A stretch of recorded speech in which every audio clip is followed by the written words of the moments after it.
Ton frère le mérite, a dit mon père, puis ils sont venus supplier quand les factures sont arrivées. Je suis Megan, 32 ans, et le mois dernier mon téléphone s'est illuminé d'un texto de ma mère. Hypothèque due. Il y a 3 ans, mes parents ont transmis leur entreprise de construction multimillionnaire, la maison familiale et leur compte d'investissement à mon frère cadet Ryan, disant qu'il méritait tout. J'ai passé 15 ans à aider à construire notre entreprise familiale pendant que Ryan faisait la fête dans la vingtaine. Quand papa m'a dit que je n'obtiendrais rien, ses mots exacts étaient « Ton frère le mérite ». Maintenant il se noie dans les dettes. Avant de vous raconter ce qui s'est passé ensuite, laissez un commentaire pour me dire d'où vous regardez, appuyez sur le bouton « J'aime » et abonnez-vous pour rejoindre mon parcours de défense de moi-même. L'enfance dans l'ombre. En grandissant dans notre maison coloniale tentaculaire dans la banlieue de Boston, j'ai toujours eu l'impression de vivre dans l'ombre de Ryan. L'histoire de notre famille a commencé avec mon grand-père, William Patterson, qui a créé Patterson Construction depuis son garage en 1965. Avec rien d'autre que de la détermination et un pick-up, il en a fait une entreprise locale respectable. Quand mon père Thomas a pris la relève au début des années 1990, il l'a étendue en une puissance régionale avec des contrats dans toute la Nouvelle-Angleterre. J'avais 7 ans quand Ryan est né. Je me souviens du visage de mon père s'illuminant dans la salle d'attente de l'hôpital quand l'infirmière a annoncé « C'est un garçon ». Ce moment a donné le ton pour les 25 années suivantes de dynamique familiale. Enfin, un Patterson pour perpétuer le nom de famille, a déclaré papa, comme si je n'avais pas existé pendant les 7 années précédentes. Dès le début, la différence dans notre traitement était subtile mais indéniable. Pour le 5e anniversaire de Ryan, il a reçu une cabane personnalisée que papa avait fait construire par l'équipe de l'entreprise dans notre jardin. Pour mon 12e anniversaire la même année, j'ai eu un gâteau et une carte cadeau de librairie. Quand je ramenais des appartout sur mon bulletin, maman disait « C'est bien, chérie », avant de retourner son attention vers le C de Ryan en mathématiques, le félicitant pour s'être amélioré. Ma mère Nancy n'était pas ouvertement biaisée, mais elle permettait le favoritisme de mon père. Elle était la pacificatrice, essayant toujours d'arranger les choses avec une attention supplémentaire quand papa ne regardait pas. Ton père a juste des valeurs traditionnelles, chuchotait-elle après des instances particulièrement douloureuses de favoritisme. Il ne veut rien dire par là. La stratégie de l'excellence. Au moment où j'ai atteint le lycée, j'avais développé une stratégie, l'excellence. Si je ne pouvais pas gagner leur affection par l'existence, peut-être que la réussite ferait l'affaire. J'ai rejoint tous les clubs liés aux affaires, je suis devenue présidente du chapitre des futurs leaders d'entreprises d'Amérique, et j'ai obtenu mon diplôme comme major de promotion adjointe. Pendant ce temps, Ryan maintenait à peine une moyenne de C, passant plus de temps en retenue qu'en activité parascolaire. Pendant ma 2e année, j'ai entendu papa parler avec Ryan après qu'il ait été attrapé en train de boire lors d'un bal de l'école. Les garçons seront des garçons, a dit papa en riant. Ne te fais juste pas attraper la prochaine fois. 3 mois plus tôt, j'avais été punie pendant une semaine pour avoir manqué le couvre-feu de 15 minutes après être resté tard dans un groupe d'études. L'université et les premiers signes. Quand est venu le moment des décisions universitaires, j'ai spécifiquement choisi de me spécialiser en gestion d'entreprise avec un focus sur la gestion de la construction. Pas parce que c'était ma passion, mais parce que je pensais que cela m'apporterait enfin le respect de mon père. Je voulais lui montrer que j'étais sérieuse concernant l'entreprise familiale. Ryan, d'autre part, a jonglé entre 3 spécialisations différentes avant de se contenter de la communication parce que c'était facile. L'été avant ma dernière année d'université, j'ai fait un stage chez Patterson Construction. J'arrivais tôt, restais tard, et absorbais tout ce que je pouvais sur l'estimation, la gestion de projets et les relations clients. Papa reconnaissait à peine ma présence, m'assignant à classer des papiers pendant que Ryan, de retour de sa 2e année, était invité aux réunions clients et sur les chantiers. Ryan a besoin d'apprendre l'entreprise depuis la base, expliquait papa quand je questionnais pourquoi mon frère assistait aux réunions exécutives pendant que j'organisais le placard à fourniture. L'ironie lui échappait complètement. La passion malgré tout. Malgré tout, j'aimais notre entreprise familiale. Je voyais son potentiel et voulais vraiment faire partie de son avenir. Chaque été et vacances, je travaillais dans différents postes à travers l'entreprise. J'ai appris les noms de chaque employé du département comptable aux équipes de construction. Je comprenais leurs préoccupations, leurs processus et leurs idées d'amélioration. À Noël de ma dernière année d'université, j'ai présenté à mon père un plan d'affaires détaillé pour étendre Patterson Construction aux pratiques de construction écologique. J'avais passé des mois à rechercher les tendances de l'industrie, les incitations fiscales et les nouvelles bases de clients potentiels. Il a jeté un coup d'œil à la couverture, a dit « on verra » et l'a mis de côté. Plus tard cette nuit-là, il a passé 2 heures dans le bureau avec Ryan, lui apprenant à lire les plans même si Ryan ne montrait aucun intérêt ou aptitude. Maman a essayé de me consoler après. Ton père se connecte juste mieux avec Ryan, a-t-elle dit en me tapotant la main. Il ne sait pas comment se rapporter à une fille dans les affaires. J'ai fait remarquer que plusieurs grandes entreprises de construction dans notre région étaient dirigées par des femmes. Elle a juste haussé les épaules et changé de sujet. L'entrée dans l'entreprise familiale. Au moment où j'ai obtenu mon diplôme, j'avais accepté que je ne serais jamais la favorite, mais j'étais déterminée à prouver ma valeur par les résultats. Je croyais que les actions parlaient plus fort que les mots, et finalement, mes contributions seraient indéniables. En regardant maintenant en arrière, je reconnais la naïveté de cet espoir. Aucune quantité d'excellence ne peut surmonter un favoritisme ancré, surtout quand il est renforcé par des attentes traditionnelles de genre. Malgré tout, je n'ai jamais abandonné. Peut-être que c'était ma plus grande force ou ma plus grande faiblesse. J'ai refusé de m'éloigner d'une famille et d'une entreprise que j'aimais, même quand tous les signes indiquaient que ma place dans les deux serait toujours secondaire à celle de mon frère. J'ai travaillé 3 emplois à temps partiel pendant l'université pour payer mes dépenses. Pendant ce temps, Ryan recevait une bourse complète de la banque de papa et maman, avec un appartement de luxe et une nouvelle voiture tous les 2 ans.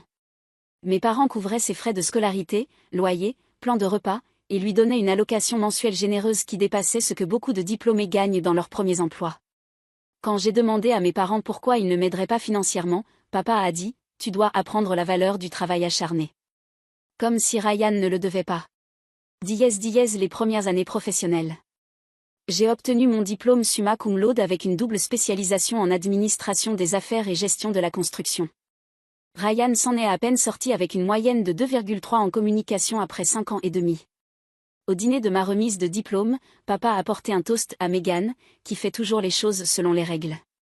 À la remise de diplôme de Ryan 6 mois plus tard, il a pleuré ouvertement à mon fils, qui portera le nom Patterson dans l'avenir de notre entreprise. Quand j'ai officiellement rejoint Patterson Construction après mes études, j'ai été placé dans un poste d'estimation de niveau débutant malgré mes qualifications. Mon salaire de départ était inférieur à celui des nouvelles recrues avec moins d'éducation. Tu dois comprendre chaque aspect de l'entreprise depuis la base, expliquait papa. 3 semaines plus tard, Ryan était installé dans un rôle nouvellement créé de vice-président des relations clients, avec un bureau d'angle et une voiture de société. Prouver ma valeur. Pendant ma première année, j'ai identifié près de 400 000 $ d'économies potentielles grâce à des processus de commande de matériaux plus efficaces. J'ai créé un tableur suivant les prix historiques de divers fournisseurs et identifié des modèles qui nous permettaient de négocier de meilleurs tarifs. Quand j'ai présenté mes découvertes lors d'une réunion de direction, papa a hoché la tête et dit « intéressant » avant de passer à la présentation de Ryan sur l'organisation d'un tournoi de golf d'entreprise. Malgré la déception constante, j'ai continué à exceller. Je suis devenu connu parmi les gestionnaires de projets comme la personne qui pouvait résoudre les problèmes. Quand les livraisons de matériaux étaient retardées, je trouvais des alternatives. Quand les sous-traitants ne se présentaient pas, j'avais des remplaçants prêts à appeler. J'ai construit des relations avec tout le monde, de la réceptionniste au contremaître en chef sur nos plus gros projets. Le projet qui a tout changé. Un projet particulier reste dans ma mémoire. Nous construisions un complexe de bureaux médicaux avec une échéance serrée et des pénalités substantielles pour retard d'achèvement. 2 mois après le début de la construction, notre gestionnaire de projet a démissionné de manière inattendue. Ryan était censé prendre le relais, mais il était en vacances de 3 semaines en Europe avec des amis. Papa était en panique jusqu'à ce que je me porte volontaire pour prendre le relais. J'ai travaillé 14 heures par jour pendant 6 semaines consécutives. J'ai renégocié avec les sous-traitants, réorganisé l'horaire de construction pour optimiser le temps d'équipe, et supervisé personnellement les phases critiques du projet. Nous avons terminé le bâtiment 2 jours avant l'échéance et sous budget. Le client était tellement impressionné qu'il nous a immédiatement contractés pour leur prochaine expansion. À la cérémonie d'achèvement, je me tenais en arrière-plan pendant que papa et Ryan, qui étaient revenus juste à temps, coupaient le ruban. Le PDG du client m'a spécifiquement demandé, m'a serré la main et a dit « Cela ne se serait pas passé sans vous ». Papa a entendu et a eu l'air momentanément mal à l'aise avant de taper l'épaule de Ryan et de dire « Les hommes Patterson savent comment livrer ». La croissance continue. Pendant ce temps, je vivais modestement dans un petit appartement d'une chambre pendant que Ryan achetait un condo en bord de mer en utilisant son package de compensation exécutive. J'apportais mon déjeuner de la maison et conduisais une Honda de 10 ans pendant que Ryan facturait des déjeuners clients sur ses frais et conduisait une BMW louée par l'entreprise. Je construisais mon compte d'épargne pendant que Ryan accumulait des dettes de carte de crédit que mes parents payaient périodiquement. L'entreprise a continué à croître, largement grâce au système et relations clients que j'avais développés. J'ai créé une nouvelle division se concentrant sur la construction durable qui attirait des clients prestigieux préoccupés par l'impact environnemental. Ces projets portaient des marges de profit plus élevées et construisaient notre réputation comme entreprise innovante. Papa s'attribuait le mérite de l'initiative dans les publications de l'industrie malgré avoir initialement rejeté ma proposition. Les contributions de Ryan étaient moins tangibles. Il était le visage aux galas de charité et tournois de golf. Il charmait les épouses des clients aux fêtes de vacances. Il était photogénique dans les matériaux marketing de l'entreprise. Quand il gérait des projets, il dépassait typiquement le budget et les délais, nécessitant que d'autres gestionnaires, habituellement moi, interviennent et les sauvent. La crise majeure. Pendant ma 5e année avec l'entreprise, nous avons fait face à une crise majeure. Un projet commercial significatif était au bord de l'effondrement après que Ryan ait approuvé des changements de conception sans calculer les implications structurelles. Le client menaçait d'action légale et notre réputation était en jeu. Ryan était commodément malade la semaine où tout cela a éclaté. J'ai passé 2 semaines à négocier avec les architectes, ingénieurs et le client pour trouver une solution. J'ai sécurisé un financement supplémentaire, fait appel à des sous-traitants spécialisés, et supervisé personnellement le travail de réparation. Le projet a été sauvé, bien qu'avec un profit réduit. Quand la poussière est retombée, papa m'a appelé dans son bureau. Pendant un moment, j'ai pensé que la reconnaissance arrivait enfin. « Tu as fait du bon travail en nettoyant cette situation », a-t-il dit. Mais à l'avenir, consulte-moi avant de prendre des engagements financiers de cette ampleur. Ryan a fait une erreur, mais il apprend. Nous devons le soutenir pendant qu'il grandit dans son rôle. Je suis restée assise là, abasourdie. 10 ans de dévouement, et j'étais encore traitée comme subordonnée à mon frère, qui ne pouvait pas se donner la peine de se présenter quand les choses devenaient difficiles. Cette nuit-là, j'ai sérieusement considéré quitter l'entreprise pour la première fois. Mais j'avais investi tellement de moi-même dans Patterson Construction que partir semblait comme admettre la défaite. La soirée qui a tout changé. La soirée qui a tout changé a commencé normalement. Maman a invité Ryan et moi au dîner du dimanche, disant que papa avait une annonce importante. J'ai supposé que c'était à propos du nouveau bâtiment de bureau que nous planifions ou peut-être l'expansion dans le marché immobilier commercial que je recherchais. Je suis arrivée 15 minutes en avance, comme d'habitude, apportant une bouteille du scotch préféré de papa. La maison où j'ai grandi avait la même apparence que toujours, un colonial de 4 chambres impeccablement entretenu avec le panneau Patterson Construction fièrement affiché près de l'allée. 25 ans de succès commercial avaient permis à mes parents d'ajouter une véranda, une piscine et un aménagement paysager étendu à la propriété que je considérais encore comme chez moi. Ryan est arrivé 20 minutes en retard, n'offrant aucune excuse. Maman s'est agitée autour de lui comme s'il revenait de guerre plutôt que du court trajet depuis son condo. Papa rayonnait de fierté quand Ryan a mentionné qu'il venait de mettre un acompte sur un bateau. Personne n'a demandé à propos de ma récente négociation réussie d'un contrat qui sécuriserait du travail pour l'entreprise pendant les 3 prochaines années. L'annonce dévastatrice. Pendant le dîner, papa s'est éclairci la gorge et a levé son verre. Je réfléchis à l'avenir de Patterson Construction, a-t-il commencé. Je ne rajeunis pas, et il est temps de planifier la succession. Mon cœur s'est accéléré. C'était le moment vers lequel j'avais travaillé. Après 15 ans de dévouement, sûrement papa reconnaissait mes contributions et mon engagement. Ta mère et moi avons décidé qu'il était temps de commencer à prendre du recul des opérations quotidiennes, a-t-il continué. Nous voulons voyager, profiter de nos années dorées, et regarder l'entreprise continuer à prospérer sous une nouvelle direction. Je me suis redressée, révisant mentalement le plan de transition que j'avais discrètement développé pendant des années. Par conséquent, a dit papa, se tournant vers Ryan, nous avons décidé de transférer la propriété de Patterson Construction à Ryan, effectif immédiatement. La pièce a commencé à tourner. J'ai agrippé le bord de la table. De plus, a continué papa comme s'il n'avait pas juste brisé mon monde, nous transférerons la maison et nos comptes d'investissement à Ryan aussi. Il aura besoin de ses actifs pour sécuriser la croissance future de l'entreprise. Et Megan, a demandé maman tranquillement, la première indication que peut-être cela n'avait pas été une décision unanime. Papa m'a à peine regardé. Nous offrons à Megan un package de départ généreux en reconnaissance de ses années avec l'entreprise, 3 mois de salaire et sa voiture de société. C'est tout. La confrontation. J'ai finalement trouvé ma voie. 15 ans de ma vie, et j'obtiens 3 mois de salaire pendant que Ryan obtient tout. Ton frère le mérite, a dit papa fermement, son ton indiquant que l'affaire était réglée. C'est un homme Patterson.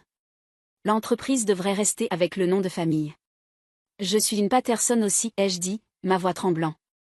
Jusqu'à ce que tu te maries, a répondu papa avec dédain. De plus, Ryan a une vision pour l'avenir de l'entreprise. Ryan a grimacé de l'autre côté de la table. Ne t'inquiète pas, sœurette. Je pourrais te trouver une place dans la nouvelle organisation, peut-être en RH ou quelque chose comme ça.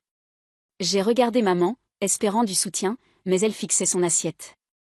Nous voulons juste ce qui est le mieux pour l'entreprise, a-t-elle murmuré. Ce qui est le mieux pour l'entreprise ? Je me suis levée, renversant ma chaise. Ryan ne connaît rien à la gestion de cette entreprise. Il ne peut pas lire un bilan, il n'a jamais terminé un projet à temps, et la moitié des équipes refusent de travailler avec lui parce qu'il ne sait pas de quoi il parle. Ça suffit. Papa a frappé sa main sur la table. Cette décision est finale. Les papiers ont déjà été préparés. As-tu jamais eu l'intention de m'inclure dans l'avenir de l'entreprise, ai-je demandé, les larmes menaçant. L'expression de papa s'est légèrement adoucie. Megan, tu es intelligente. Tu retomberas sur tes pieds. Mais Patterson Construction a besoin d'un Patterson à la barre. C'est la tradition. Un Patterson mâle, tu veux dire, ai-je dit amèrement. Ne fais pas de ça une question de genre, a interrompu Ryan. C'est à propos de qui papa fait confiance pour perpétuer son héritage. J'ai regardé autour de la table ma famille, papa résolu dans sa décision, maman peu disposée à le défier, Ryan contenant à peine son triomphe. 32 ans d'essayer de me prouver, d'aimer des gens qui ne me valoriseraient jamais également, s'est effondré autour de moi. Félicitations pour votre retraite, ai-je dit froidement à mes parents. Les félicitations pour votre héritage, ai-je ajouté à Ryan. J'espère que vous obtiendrez tous exactement ce que vous méritez. Je suis partie sans regarder en arrière, ignorant les appels de ma mère pour que je revienne. Le nouveau départ. Dans ma voiture, j'ai finalement laissé venir les larmes. Pas seulement pour l'héritage perdu, mais pour la reconnaissance que je ne recevrai jamais. Pour les années gâchées à essayer de gagner un amour qui aurait dû être inconditionnel. Le lendemain matin, j'ai soumis ma démission effective immédiatement. Papa a appelé, non pas pour s'excuser, mais pour me rappeler la clause de non-concurrence dans mon contrat d'emploi. Tu ne peux pas travailler pour aucun concurrent dans un rayon de 100 miles pendant 2 ans, a-t-il dit, comme si c'était sa préoccupation principale. Je n'en rêverais pas, ai-je répondu avant de raccrocher. J'ai vidé mon bureau un dimanche, quand personne ne serait là. 15 ans de travail tenaient dans 2 boîtes en carton. En jetant un dernier regard à l'entreprise que j'avais aidé à construire, je me suis fait une promesse. Je ne permettrai plus jamais à ma valeur d'être déterminée par l'incapacité de quelqu'un d'autre à la voir. Construire à partir de zéro. Le premier mois après avoir quitté Patterson Construction a été le plus difficile. J'ai loué un appartement meublé à Chicago, aussi loin de Boston que je pouvais raisonnablement aller tout en restant dans l'industrie de la construction. Chaque matin, je me réveillais en questionnant ma décision. Chaque soir, je me rappelais que rester aurait lentement détruit mon âme. Je me suis accordé 2 semaines pour faire mon deuil. J'ai pleuré. J'ai crié dans les oreillers. J'ai écrit des lettres cinglantes à ma famille que je n'ai jamais envoyées. Puis je me suis mise au travail pour reconstruire ma vie à partir de zéro. Le package de départ couvrait à peine le premier mois de loyer et le dépôt de garantie. J'ai puisé dans mes économies pour meubler minimalement mon appartement et créer ma nouvelle entreprise, Patterson Consulting. Garder mon nom était un petit acte de défiance. J'ai créé un site web, des cartes de visite et un profil LinkedIn mettant l'accent sur mon expérience, sans mentionner que c'était une entreprise familiale. Les appels à froid et les événements de réseautage sont devenus ma routine quotidienne. Je me suis présenté à tout le monde dans l'industrie de la construction de Chicago, des sous-traitants aux développeurs. La plupart des portes sont restées fermement fermées. Le conseil en construction d'une femme inconnue dans une industrie dominée par les hommes n'était pas une vente facile. Le premier client. Mon premier client est venu par pur désespoir. Un développeur de taille moyenne avait renvoyé son gestionnaire de projet en milieu de construction et avait besoin d'aide immédiate. Le projet avait 3 mois de retard et dépassait significativement le budget. J'ai offert de travailler pour des honoraires réduits avec une structure de bonus liée à la remise du projet sur les rails. Pendant 6 semaines, j'ai travaillé de 6 heures du matin à minuit. J'ai renégocié avec les sous-traitants, réorganisé l'horaire de construction et identifié des erreurs coûteuses dans les plans originaux. À la fin, nous avions réduit les retards de moitié et identifié assez d'économies pour compenser les dépassements précédents. Le développeur était suffisamment impressionné pour me référer à 2 collègues. Soudain, j'avais une petite base de clients et des références positives. J'ai créé une niche pour moi-même, la consultante en construction qu'on appelle quand les choses vont mal. Je me suis commercialisée comme une résolveur de problèmes plutôt que de concurrencer directement avec les entreprises de gestion de projets établies. L'effondrement de Patterson Construction. 4 mois après ma nouvelle aventure, j'ai reçu un appel de Martin Chin, l'ancien estimateur en chef de Patterson Construction. J'ai démissionné, a-t-il annoncé sans préambule. Ryan a renvoyé Dolores et Jim la semaine dernière, a dit qu'ils étaient trop chers après 30 ans avec l'entreprise. Je ne pouvais pas rester après ça. Martin m'a informé des changements que Ryan avait mis en place. Les gestionnaires de projets expérimentés étaient remplacés par ses frères de fraternité. Les sous-traitants fiables abandonnés en faveur d'alternatives moins chères. La division de construction durable que j'avais construite était démantelée parce que Ryan pensait que c'était trop compliqué. L'endroit s'effondre, a conclu Martin. Ton père essaie de garder ses mains dehors, mais il a l'air physiquement malade chaque fois qu'il visite le bureau. J'ai remercié Martin pour l'information, mais j'ai maintenu ma frontière. Leur entreprise n'était plus ma préoccupation. La croissance de mon entreprise. Alors que ma première année à Chicago progressait, mon entreprise aussi. J'ai embauché 2 assistants et déménagé dans un petit mais professionnel espace de bureau. J'ai développé une réputation d'honnêteté et de résultats. Contrairement à mon père, qui croyait en la gestion hiérarchique, j'ai créé des relations collaboratives avec les clients. J'expliquais mes recommandations clairement et les impliquais dans les décisions plutôt que de dicter les termes. Cette approche résonnait particulièrement bien avec les développeurs femmes et propriétaires de projets, une démographie croissante dans l'industrie. À mon 15e mois à Chicago, j'avais une liste d'attente de clients et considérais étendre mon équipe. Le désastre s'aggrave. Pendant ce temps, les mises à jour d'anciens collègues peignaient un tableau de plus en plus sombre de Patterson Construction. Ryan avait sécurisé plusieurs gros contrats en sous-enchérissant les concurrents, ne réalisant pas que les projets fonctionneraient à perte. Des problèmes de qualité sont apparus quand des gestionnaires inexpérimentés ont échoué à superviser correctement les sous-traitants. 2 clients majeurs avaient déposé des poursuites pour retard et défauts. Je maintenais une distance professionnelle de ces problèmes, mais je ne pouvais pas m'empêcher de ressentir une pointe de tristesse. Patterson Construction avait été l'héritage de mon grand-père. Des centaines de familles dépendaient de l'entreprise pour leur subsistance. La mauvaise gestion de Ryan ne blessait pas seulement notre famille, elle affectait des employés innocents qui avaient été loyaux pendant des décennies. L'appel au secours. Un soir, j'ai reçu un email de Barbara, la voisine de mes parents depuis 20 ans. Elle écrivait qu'il y avait des rumeurs sur mes parents éprouvant des difficultés financières. Leur adhésion au country club avait expiré, et ils avaient annulé leurs vacances annuelles. Les camions de l'entreprise n'affichaient plus le logo Patterson de manière proéminente. Au lieu de cela, ils étaient blancs unis avec une identification minimale. J'ai presque appelé ma mère cette nuit-là, mais je me suis arrêtée. Ils avaient fait leur choix. Ils avaient confié tout à Ryan, croyant que partager leur ADN et leur sexe le rendait plus digne que mes années de compétences démontrées. Quelles que soient les conséquences de cette décision, c'était à eux de les porter.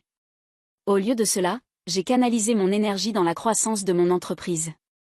J'ai étendu vers le conseil préventif, aidant les développeurs à éviter les erreurs coûteuses que j'avais vues répétitivement dans les projets problématiques. Le succès personnel.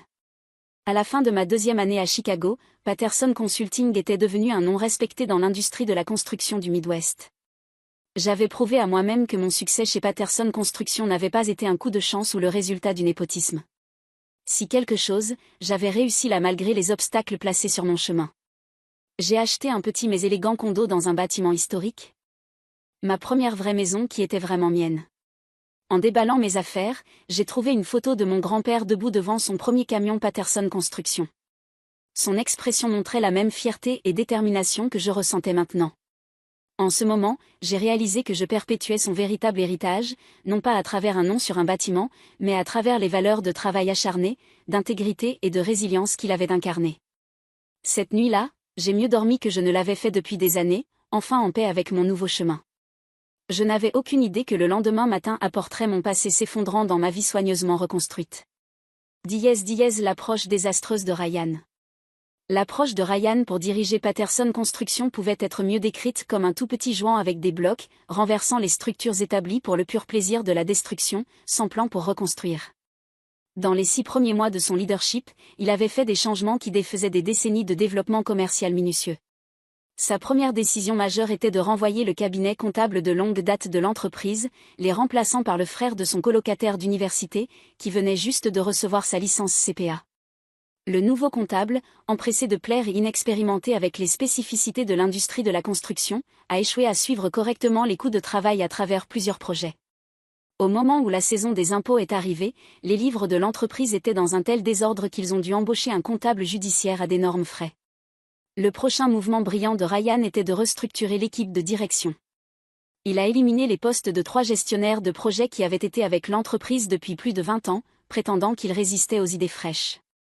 À leur place, il a embauché 4 amis de ses jours de fraternité, dont aucun n'avait d'expérience en construction.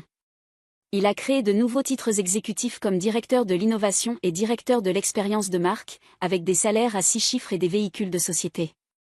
Le bureau de Patterson Construction, autrefois un modèle d'opération efficace, s'est transformé en quelque chose ressemblant à une maison de fraternité. Ryan a installé une table de ping-pong et un distributeur de bière dans la salle de conférence, prétendant que cela stimulerait la créativité. Les réunions du personnel du lundi matin ont été remplacées par des sessions de vision où Ryan divaguait sur ses idées d'expansion d'entreprise pendant que ses dirigeants nouvellement embauchés hochaient la tête avec enthousiasme. Pendant ce temps, les projets de construction réelle pataugeaient sans supervision appropriée. La destruction de l'héritage. La division de construction écologique que j'avais établie, qui représentait près de 30% des revenus de l'entreprise, a été démantelée parce que Ryan trouvait les exigences de certification trop compliquées. Les clients de longue date qui avaient spécifiquement recherché Patterson Construction pour les options de construction durable ont emmené leurs affaires ailleurs. L'approche de Ryan pour gagner de nouvelles affaires était également désastreuse. Il réduisait les prix d'enchères pour sous-couper les concurrents sans comprendre les coûts réels impliqués. Patterson Construction a commencé à sécuriser des contrats qui étaient garantis de fonctionner à perte avant que la première pelle ne touche la terre. Quand les estimateurs ont essayé d'expliquer le problème, Ryan les a accusés d'être négatifs et de ne pas voir la grande image de la croissance de la part de marché. La flotte de l'entreprise, autrefois maintenue selon un horaire soigneux, est tombée en désuétude quand Ryan a redirigé le budget de maintenance pour louer une nouvelle Porsche comme son véhicule de développement client. L'équipement a commencé à tomber en panne sur les chantiers, causant des retards qui ont déclenché des clauses de pénalité dans les contrats. L'effondrement financier. Les sous-traitants qui avaient travaillé avec Patterson Construction pendant des générations se sont retrouvés à attendre 90 jours pour le paiement au lieu des 30 standards. Beaucoup ont refusé de prendre de nouveaux projets Patterson, forçant Ryan à embaucher des sous-traitants inconnus dont la qualité de travail était au mieux incohérente.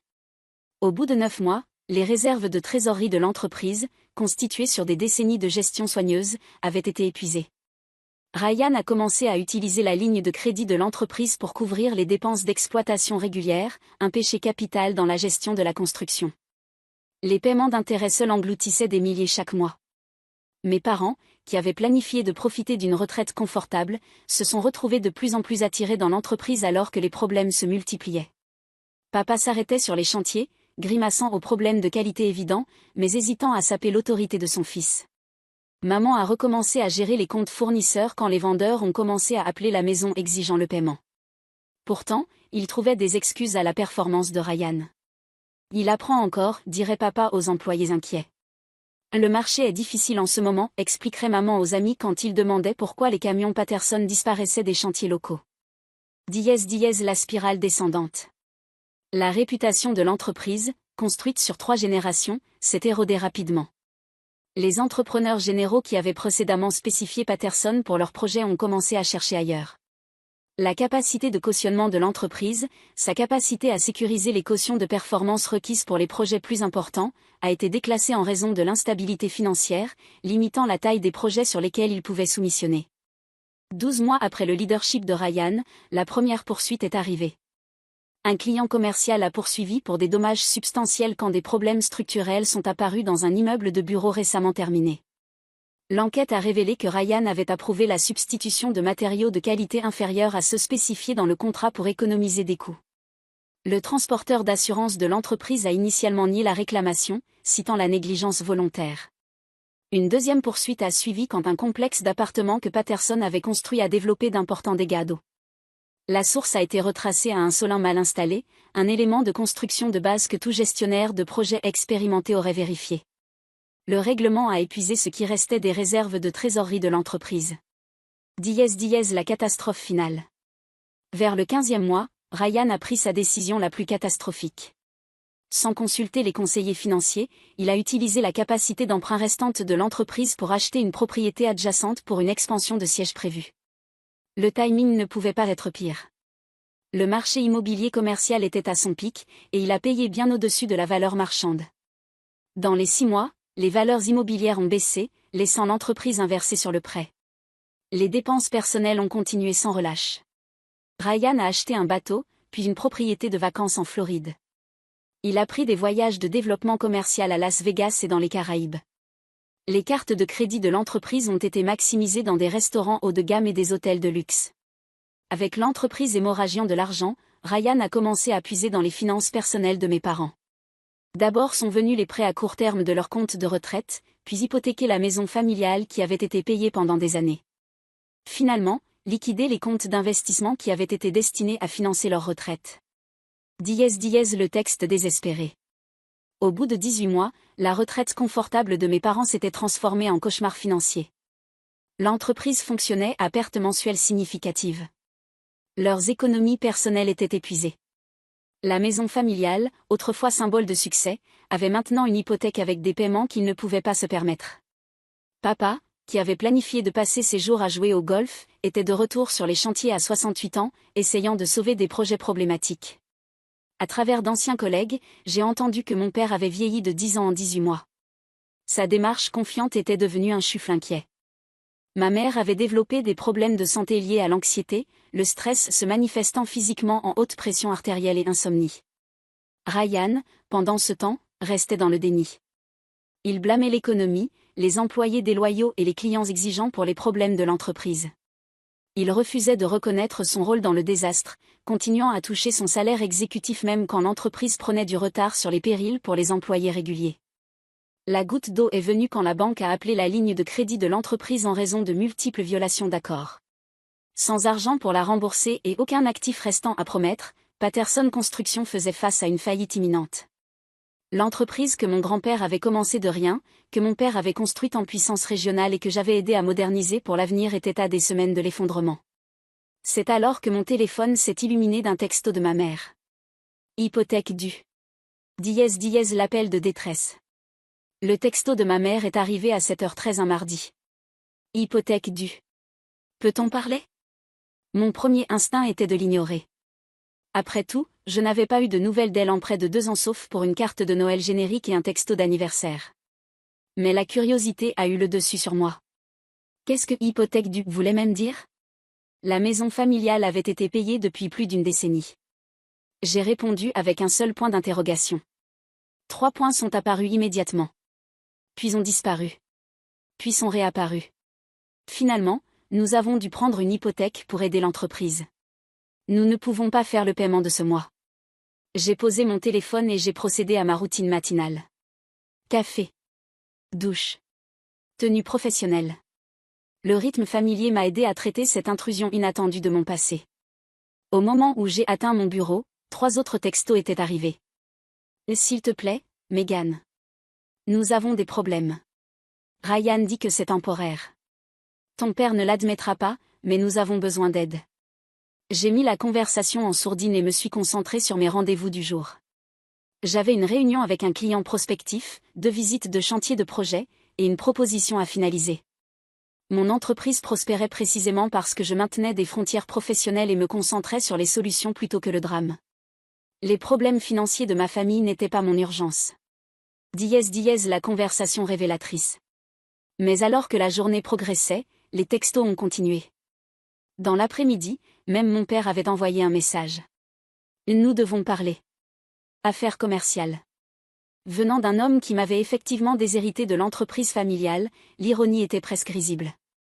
Après ma dernière réunion, je me suis assise dans mon bureau surplombant l'horizon de Chicago et j'ai contemplé mes options. Je pouvais continuer à les ignorer, ce qui serait justifiable vu notre histoire. Je pouvais envoyer de l'argent pour couvrir le paiement hypothécaire, ce qui permettrait leur dysfonctionnement sans aborder les problèmes sous-jacents. Ou je pouvais m'engager mais établir des frontières claires. J'ai décidé de la troisième option, non par obligation familiale, mais par curiosité professionnelle. À quel point les choses étaient-elles vraiment devenues mauvaises? J'ai appelé ma mère à exactement 17h30. Elle a répondu à la première sonnerie. Megan, Dieu merci. J'ai attendu toute la journée. J'avais des réunions, ai-je dit neutralement. Que se passe-t-il avec l'hypothèque? Ce qui a suivi était un monologue de 20 minutes de désastre financier. La maison avait été hypothéquée pour sécuriser un prêt commercial quand le crédit de l'entreprise avait été déclassé. Ce prêt avait été utilisé pour couvrir les pertes sur 3 projets majeurs que Ryan avait sous-enchéris. Le paiement mensuel était de $4 300, substantiel pour un couple dont le revenu de retraite avait été décimé par les prêts commerciaux de Ryan de leur compte personnel. Nous avons 3 mois de retard, a admis maman. La banque a appelé hier. Ils commencent les procédures de saisie la semaine prochaine si nous ne nous rattrapons pas. Où est Ryan dans tout ça, ai-je demandé. Une pause. Il fait de son mieux, a-t-elle dit de façon peu convaincante. Le marché est difficile en ce moment. Maman. Je travaille dans la même industrie. Le marché est en plein essor. Les entreprises de construction bien gérées ne peuvent pas embaucher assez rapidement pour suivre la demande. La vérité révélée. Une autre pause, plus longue cette fois. Ton père aimerait te parler, a-t-elle dit finalement, passant le téléphone. La voix de papa avait vieilli, le ton autrefois autoritaire maintenant légèrement vacillant. Megan, merci d'appeler. J'écoute, ai-je dit, ni hostile ni accueillante. Il s'est éclairci la gorge. La situation chez Patterson Construction est devenue compliquée. Nous faisons face à quelques problèmes de flux de trésorerie temporaires qui ont affecté nos finances personnelles. Défini temporaire et compliqué, ai-je répondu. Ce qui a émergé pendant l'heure suivante était bien pire que je n'avais imaginé. L'entreprise était essentiellement insolvable. Plusieurs poursuites de clients et fournisseurs étaient en attente. La banque avait gelé leurs comptes commerciaux.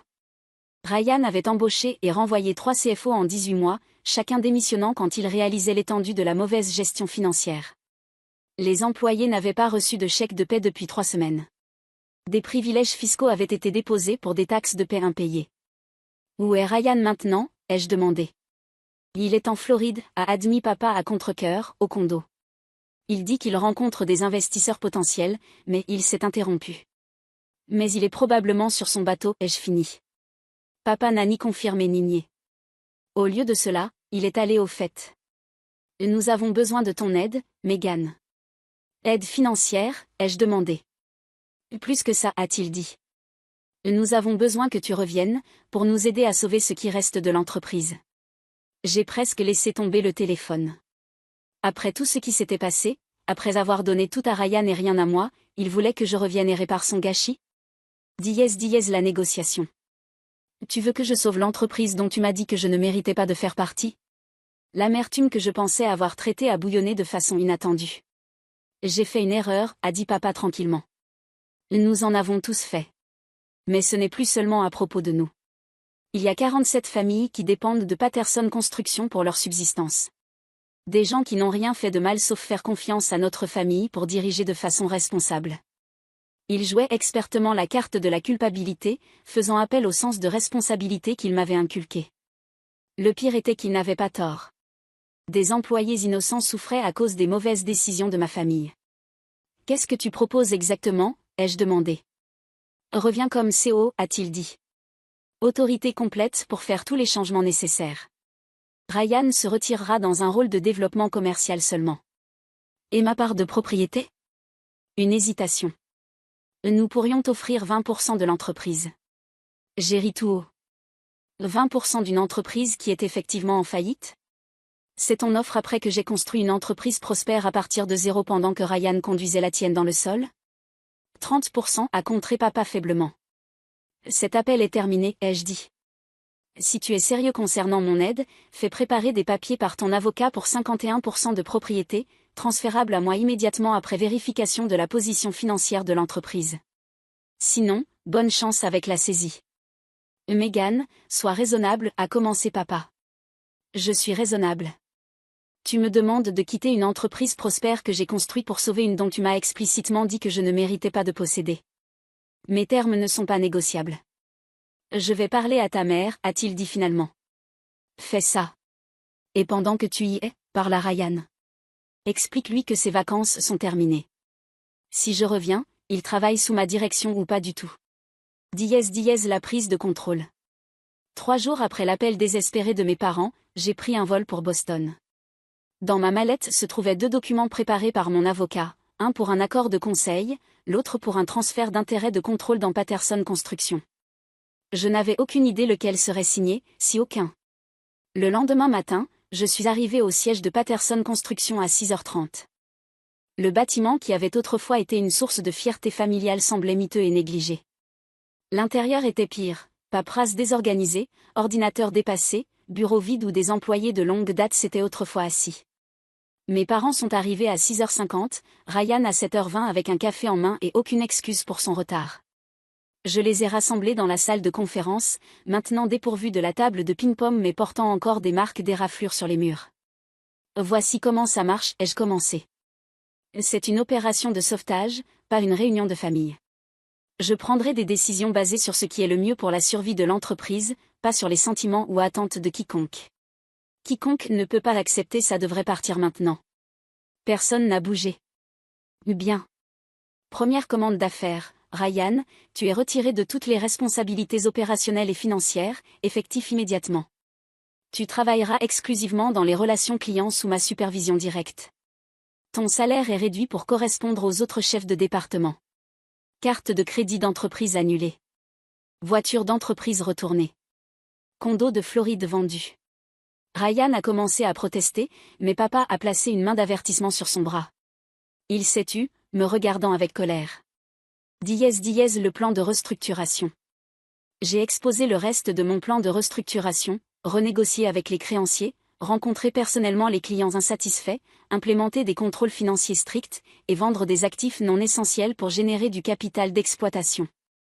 J'ai précisé que la récupération serait douloureuse et nécessiterait des sacrifices de tout le monde.